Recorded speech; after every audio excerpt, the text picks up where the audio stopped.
नमस्कार मित्रांनो, welcome to the channel जू अकॅडमी. माझं नाव उदय. आज मी तुमच्यासाठी भूमितीचा एक प्रश्न घेऊन आलेलो आहे. तो अशा प्रकारे: एका आयताकृती खोलीची लांबी 5.5 मीटर आणि रुंदी 3.75 मीटर आहे. त्या रूमला फरशी बसवण्यासाठी ₹800 प्रति चौरस मीटर या दराने किती रुपये खर्च येईल? याचे 4 ऑप्शन आहे: 15,000, 16,500, 15,600 आणि 15,550. आता हा प्रश्न मी बोर्डवर सोडवून दाखवणार आहे. ठीक आहे. बघा मित्रांनो, प्रश्न आता आपण बोर्डवर लिहून घेतलेला आहे, त्याला पुन्हा एकदा रिपीट करून घेऊ. एका आयताकृती खोलीची लांबी 5.5 मीटर आणि रुंदी 3.75 मीटर आहे. तर त्या रूमला फरशी बसवण्यासाठी ₹800 प्रति चौरस मीटर या दराने किती रुपये खर्च येईल? हा भूमितीचा अत्यंत महत्वाचा प्रश्न आहे. आता याच्यात काय दिलंय की एक आकृती दिली, ती म्हणजे आयताकृती. तर आता मी आयत याचं चित्र काढून घेऊ. ठीक आहे, म्हणजे आकृती बोलू आपण त्याला. ही झाली आयत. आता याच्यामध्ये काय असतं की या दोन बाजू लांब असतात आणि या दोन बाजू आखूड असतात. मग लांब बाजूला लांबी म्हणतात. मग इथं दिलंय की 5.5 मीटर. ठीक आहे, इतकी तिची लांबी आहे. इथं पण लिहितो मी 5.5 मीटर, ही झाली त्याची लांबी. आता रुंदी दिली 3.75. मग इकडे 3.75, इथं बघा 3.75 आणि हे सुद्धा मीटर मध्येच दिलेलं आहे. इकडे सुद्धा येईल 3.75 मीटर. ठीक आहे. आता त्यांचं म्हणणं काय की याच्यामध्ये आपल्याला फरशी बसवायची. मग फरशी म्हणजे काय असते? मधल्या भागाला बसवतो, म्हणजे आपल्याला मधल्या भागाचं क्षेत्र शोधायचंय. तर मग त्यांनी जर कंपाऊंड सांगितलं असतं तर आपण काय केलं असतं, फक्त त्याची आजूबाजूची जी कमान आहे तिची माहिती घेतली असती, ते मग परिमिती राहिलं असतं. पण आता मधला भाग आहे तो काय असतो? क्षेत्रफळ. मग आयताचे क्षेत्रफळ.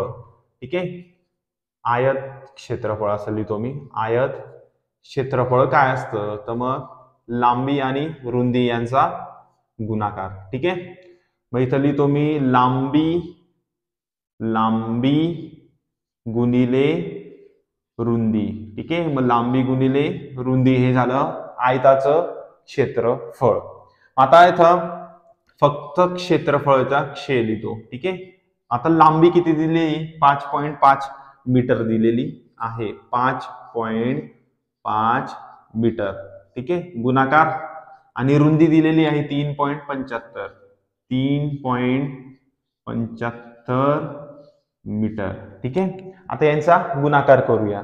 मग यांचा गुणाकार काय होईल? पॉइंट्स मध्ये केल्यावर पण पॉझिटिव्ह येईल. 20.625 काय आला यांचा? 20.625 ही झाली संख्या. आता युनिट काय आहे? मीटर गुणिले मीटर. मग मीटर गुणिले मीटर होईल मीटरचा वर्ग. इथं काय येईल मग? मीटरचा वर्ग असं येईल. आता बघा, मग हे काय झालं? 20.625 मीटर. मग या ठिकाणी पूर्ण क्षेत्रफळ. आता त्यांनी काय दिलंय की खर्च दिला, म्हणजे 1 मीटर स्क्वेअर. समजा 1 मीटर स्क्वेअर जर घेतला, 1 मीटर स्क्वेअर, तर त्याच्यासाठी त्यांना 800 रुपये इतका खर्च आलेला आहे. 800 रुपये 1 मीटर स्क्वेअर साठी. आपल्याजवळ काय आहे? 20.625 मीटर स्क्वेअर आहे. तर याच्यासाठी किती खर्च येईल?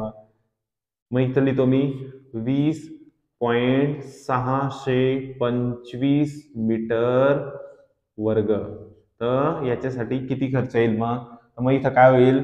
यांचा क्रॉस मल्टिप्लिकेशन होईल. मग त्यावेळेला इथं येईल 16,500 रुपये.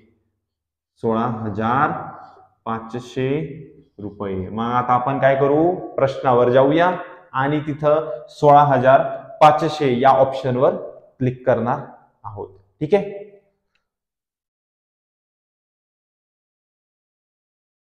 आपण प्रश्नावर परत आलेलो आहे मित्रांनो, आणि या प्रश्नाचं उत्तर आपण 16,500 असं शोधलेलं होतं. मी 16,500 या ऑप्शनवर क्लिक करतोय.